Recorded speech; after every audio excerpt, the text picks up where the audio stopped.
I always try Yeah. to to go to the Yeah. other side of it. And I think you mentioned something about like borrowing patterns from the past. I don't think this is the Mm. long-term solution for AI, but I do think that point of like to help people transition into these new AI user experience, there does need to be some type of bridge, something that feels semi-familiar with a product that you've experienced before, and then maybe we take the leap later. And so going back to my analogy around horizontal products and then taking the ingredient from Adam, which is talking about these context windows, right? Horizontal products have solved the activation problem by building out these massive template libraries. You can look at this in like Miro, Figma, Notion, they've all created like ecosystems around this. And these templates basically provide quick starts into habit forming use cases for folks so that they don't have to create from scratch. And I think these context windows are an interesting opportunity to do something very similar where you can take your power users, the small, very small percentage of folks that have figured out this feature, have kind of customized it, right? I'm gonna riff on that. So I'm at Pi. I'm a senior product manager. I'm gonna create a project.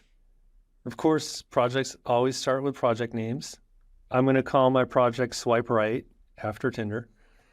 And I'm going to create a new onboarding experience, and I'm going to use pairwise refinement to try to help someone to create their own personal agent that is essentially help Joff create Joff.ai. Like that's the stated goal. So I'm going to show you different modes in which I can interact with you. Like, hey, would you like me to use a woman's voice or a male voice? Would you like me to have short and pithy answers or not short and pithy? Are you serious or are you fun?